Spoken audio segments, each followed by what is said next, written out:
Welcome to the Bronchiectasis and NTM Association podcast, where we're here to share valuable insight from leading health experts, heartwarming stories from people living with bronchiectasis and NTM lung disease, and the latest in health research and treatment. Please subscribe, follow us on social media, and visit bronchndtm.org to learn more.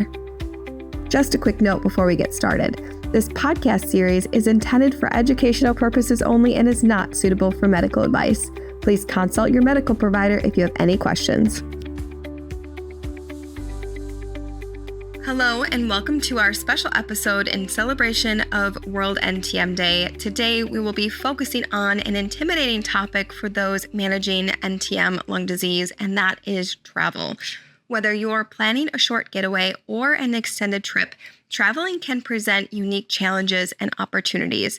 To explore this topic a little bit further, we have with us guest speaker John Torrence, our well-traveled patient ambassador from the Bronchiectasis and NTM Association, and we have Nancy, who has a passion for traveling, but since her diagnosis has felt unable to do so. John is actually joining us from Australia, where he is visiting and representing the Bronchiectasis and NTM Association for the World Bronchiectasis Conference. He will share his experiences, his tips, and advice to help Nancy plan for her first trip since being diagnosed with NTM lung disease. So thank you both for joining us today. And Nancy, would you mind sharing a little bit about yourself? Hello, and thank you, Alyssa and John, for setting up this interview. My name is Nancy, and I originally hail from Washington, D.C. I was born and raised in that area, educated there, and then I moved to Florida in 1983. I was diagnosed with NTM, MAI, bronchiectasis in 2019. And unfortunately, that changed my life forever and could not travel anymore. And I've essentially retired against my will, but my dream was to continue to work forever and simply could not do it because the disease was so crippling for me. So I have not traveled in over 15 years, and now I'm getting the itch to go out. And I want to travel. I drive and I fly in any way that I can go. I've essentially traveled all over the world, everywhere, and now the brakes are on, and I'm trying to get back into the swing of things. I have a trip planned for next year. Since I live in Florida, I'll be traveling to Williamsburg, Virginia. I will fly, I will not drive. So there's a lot of questions about packing up my medication, where to stay, how will I tolerate the flight so far as breathing goes, and sitting so close in a plane next to so many people. How will I endure walking around the historic area of Williamsburg? There's a lot of factors.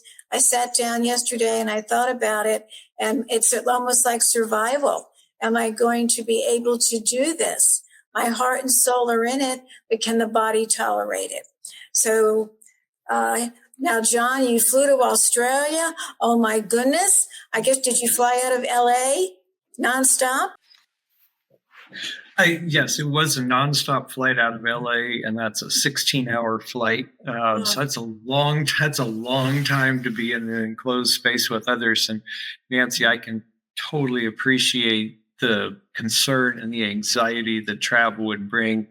And candidly, COVID, really heightened our awareness and our isolation. And I've talked to other patients in your condition, so I applaud your effort to be willing to at least listen to discussion about how to get back into the travel mode, because I'd love to see you, appreciate and enjoy your time in retirement.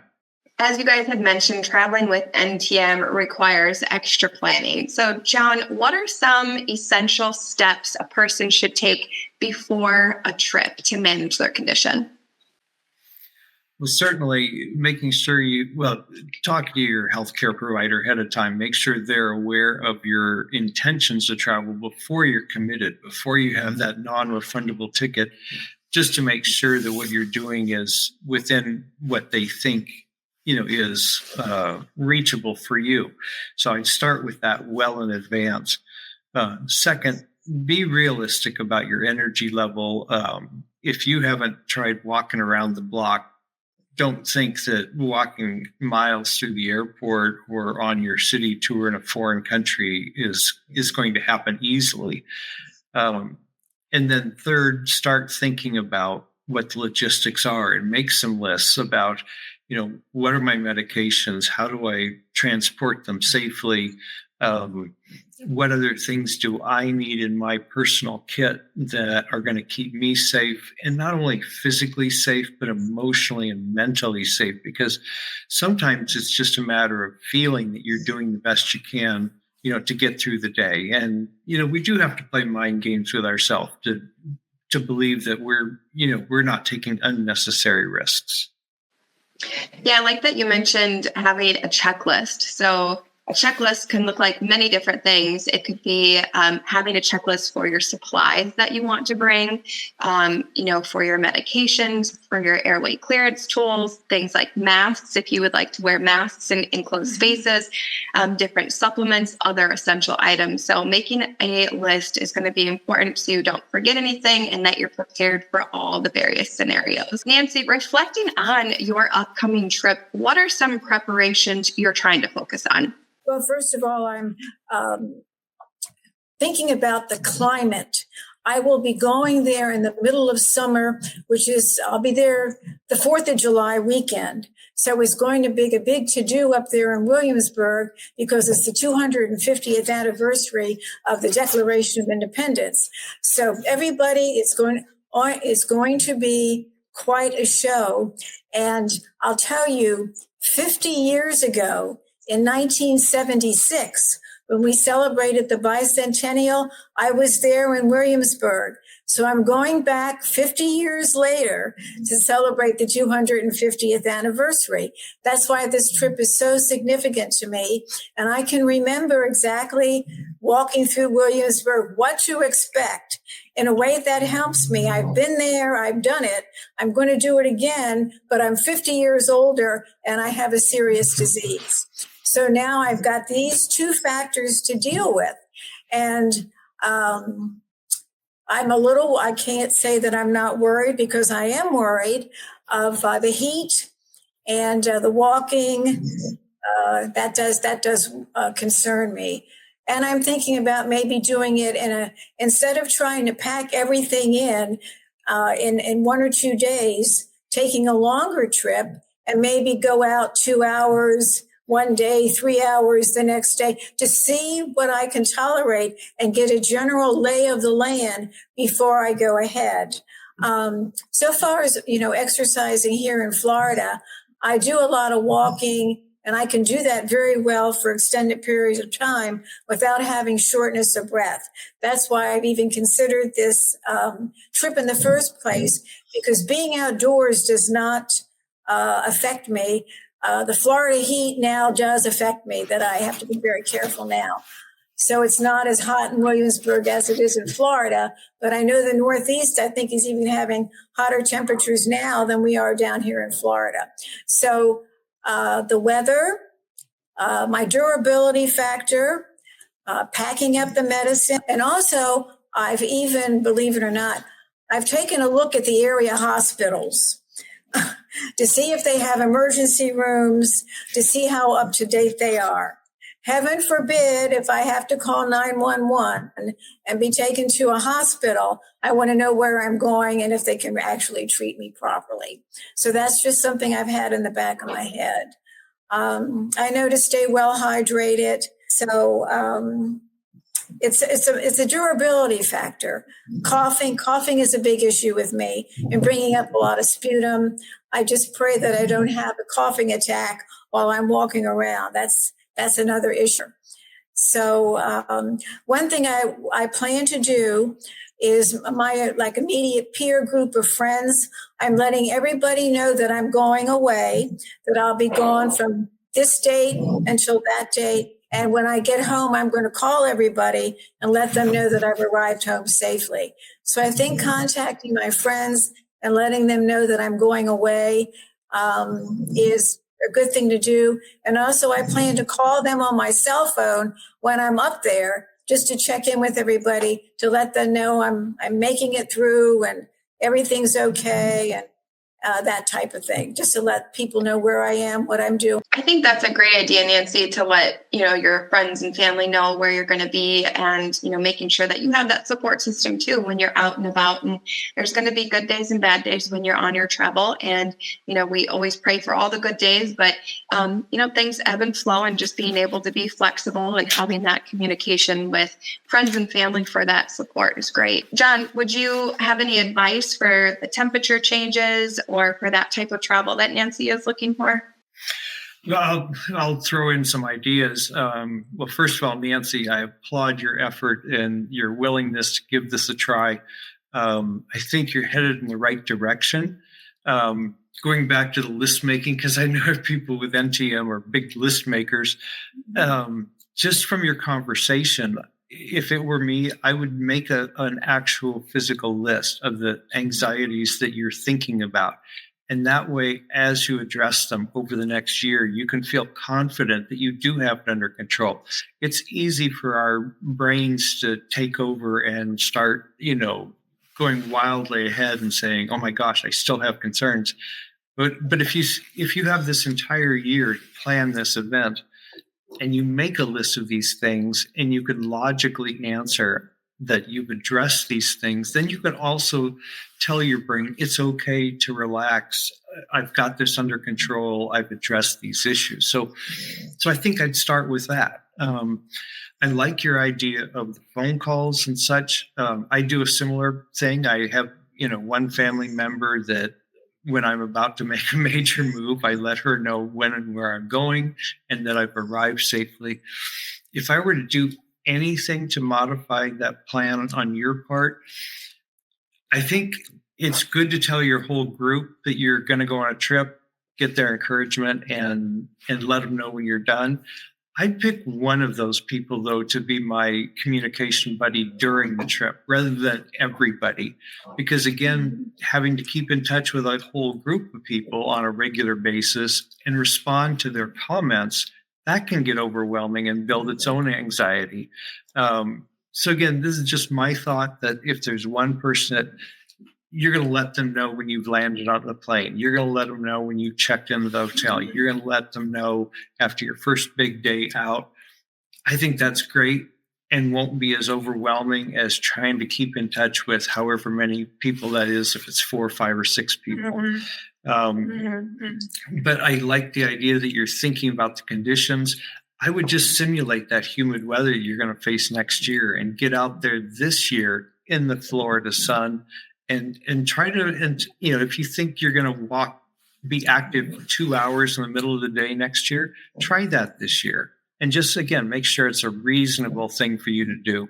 Thank you. Excellent tips, John. Thank you. So we know that water is a big concern for those who have NTM lung disease, especially things like swimming and bathing. John, how do you manage water exposure while traveling? Well, first of all, Lisa, you're right. Water scares us, every day because it's such an unknown. We've heard that the bacteria lives in the water, so we view water differently than a healthy person does. Although we need it in our system, we're also quite skeptical about, is this the water for me, if you will? I try to look at what are the biggest exposures I have, and let's address the big ones first. It's not possible to remove every possible risk that you might encounter regarding water and its relationship to bacteria. Keep in mind, the ultimate thing we're trying to do is keep the bacteria from getting into our lungs.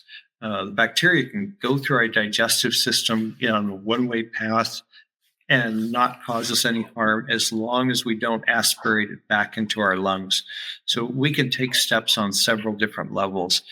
I start with, to me, obviously I'm going to avoid hot tubs or any extreme mist-filled environments, an indoor sauna, the misting section of the vegetable department in the grocery store, something like that. I just totally avoid that. But I can't avoid the bathroom in the hotel. So I typically do take a shower, and that normally creates mist. I'll either try to make sure that there's a rainfall type shower head or a massage type shower head that doesn't produce a mist, or I can wrap one of those bags you put your delicates in for your laundry. I can wrap that directly around the shower head, and it essentially reconsolidates the water as it's coming out of the shower head and just throws the water onto me in a big lump. And that way I'm not breathing it in. I try to keep the ventilation as open as I can in the bathroom, meaning leave the door open, make sure if there's an exhaust fan that it's turned on, and minimize the time in the shower. And of course, our other relationship with water is the water we do consume into our digestive system. That's drinking water, that's water that's added to food, anything like that. We don't have total control of the water that's been added to our food, how that water was processed. I've gotten used to using a ultraviolet light bottle for my drinking water.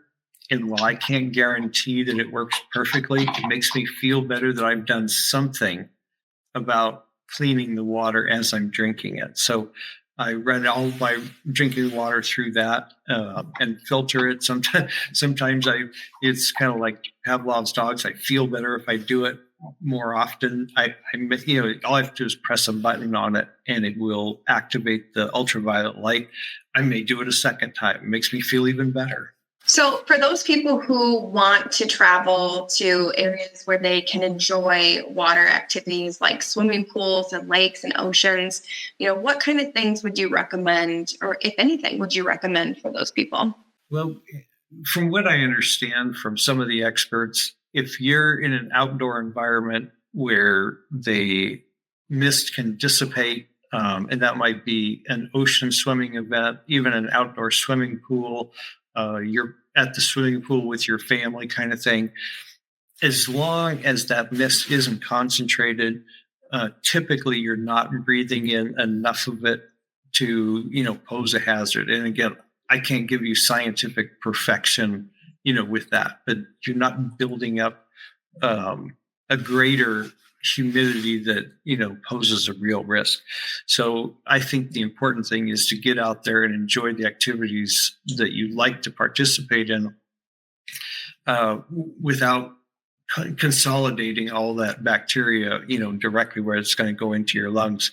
Avoid the indoor humid environments like the indoor swimming pool, saunas, a hot tub of any kind, and just try to think of something else and not just obsess on the fact that there's water in your environment. So I know that you travel a lot for work, John, but what would be some types of destinations that you might go to help manage or might be favorable in managing NTM lung condition? So candidly, Florida is known to be a hotbed for activity in the NTM world. So I'm very careful when I'm in Florida in that kind of environment. We know, there's high humidity there.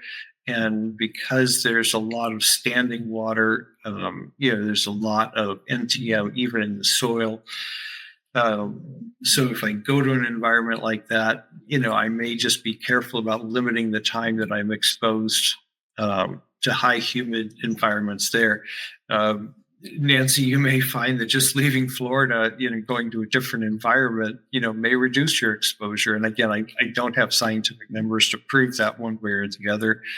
But I'm taking in historical sites. I'm going to the museums. I'm going to well air conditioned buildings.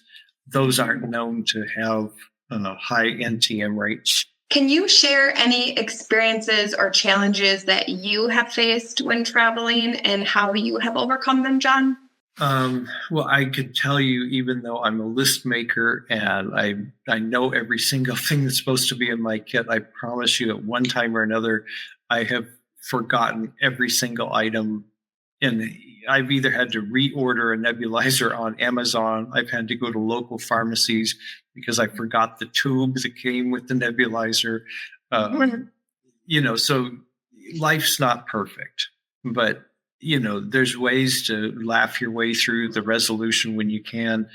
You may not be able to make every airway clearance session perfect, but remember, we have alternatives for the airway clearance that, get some exercise, do some aerobics, do your huff coughing and your active cycle of breathing, when you can.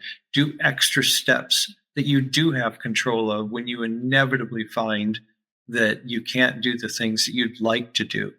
And sometimes just the logistics, being on a 16-hour flight meant that I'm not going to get my airway clearance session at the time I would normally get it. So be a little forgiving. Give yourself some grace. Do your airway clearance beforehand. And then when you get stable at the hotel, if you have the energy, do it then. And maybe just rest and do it the very next day. But do the other things that you have control of. Again, we can change our sleeping position in the hotel. I always put some pillows under the head of the bed to kind of, give me that elevated head position. So take extra steps where you do have control to make up for the times when you don't have control. So, Nancy, I'm really excited that you have decided to travel. I just want to know what changed your mind about traveling. How did you gain the confidence to plan this trip? Well, as I said earlier, this particular date of July 4th, 2026 is very significant to me personally. Being born and raised in the Washington, D.C. area, I was very much influenced by the history and the government there. And to me, the Declaration of Independence, the document, I've been to the National Archives. I've seen the actual document. I've seen Jefferson's writings. And I feel like as an American, it is my duty to be there to celebrate the nation's birthday. I just feel so empowered to do so. And since I was there 50 years ago and was there for the bicentennial, I've got to step right up to the plate and be there for the 250th anniversary. And it's going to be a starting place for me, because if I can get through this trip successfully, this will open the door for me to give me the self-confidence to go anywhere I want to and not let this disease conquer my life and turn me into a shut-in who does nothing. So I'm looking forward to this is going to be a big, giant step for me. I'm going to plan it thoroughly, and I'll make those lists, John, and I'm going to do it. I really, really want to do it. So here we go. That's awesome, Nancy. You are really an inspiration to many. What advice would you give someone who has NTM lung disease, who might be hesitant about doing this travel because of their condition? Yeah, I can certainly understand how someone would kind of sink to that level of despair. All I can say, I still have my worries. I still have my doubts, but I'm going to say to myself, you've traveled the world and you've been a doer all your life. Now you owe it to yourself to take it one step further and not let this disease conquer your life. What's the worst thing that could happen? Maybe I'd have to turn around and come home, but I don't even want to think about that. I'm going to give it everything I have. And I know that when I am active, walking around and doing things, I do feel so much better. My body does recognize that, and my body does hold me up and stabilize me. So I'm hoping as the remainder of this year goes by, I'm feeling stronger, I'm feeling better. And that seems to be the pathway for me right now, is that every year I do feel a little bit better, a little bit stronger. So I'm just going to go ahead and do this. And I'm looking forward to it. I really am. The way time is flying, it'll be here before you know it. So I'm going to go. Excellent. And John, what kind of advice would you give somebody who might be hesitant to travel? I would start with, of course, we've already talked about list making and such, but I would start with that positive attitude that Nancy is displaying here, that let's not automatically say we can't engage in the real world. Let's say, I'm going to engage now. What are the steps that are going to make it comfortable and realistic and scientifically reasonable that I can get through this? So with this kind of time frame that you're offering yourself, Nancy, I think you've got a great chance here that, make a list of the things you're concerned about, treat them logically, work your way through them. Go ahead and show the list to your doctor if you feel comfortable with that, and talk your way through it. That, have I done a reasonable job of addressing these issues? You've got your list of the supplies that you're going to take. You've got your list of who your support system is. I smiled when you said the emergency room in Williamsburg, Virginia. I've been there. I went to that emergency room, so I know exactly. I can picture it perfectly. And I tell you, those are very kind people in that particular emergency room. They treated me well. It's a long story, but I felt good knowing that I could go to a place like that and get some support when I needed it. And it took me by surprise that I needed help. And I'm not a kind of guy who likes to ask for help. But they treated me well there. So again, I think you're well on your way. You've defined why it's important to you to take this trip. So keep that paramount in your mind, that, when the little bad ideas in your head start telling you don't take any risk, you could say, but this is important to me, and you can address it. So I wish you all the best on this trip and all the other trips you're going to take after that. Thank you so much, John. Thank you both for joining this Bronchiectasis and NTM Association podcast. You guys are both truly inspiring, and we're so glad we got to hear from you. Thank you for tuning in to the Bronchiectasis and NTM Association podcast. We hope that you found today's episode helpful and inspiring. You can stay connected by joining our online community, following our social media, and visiting our website for more resources. And of course, subscribe to this podcast and join us next time for more insights, stories, and tips to help you live well with bronchiectasis and NTM lung disease. Until then, thanks for listening and be well.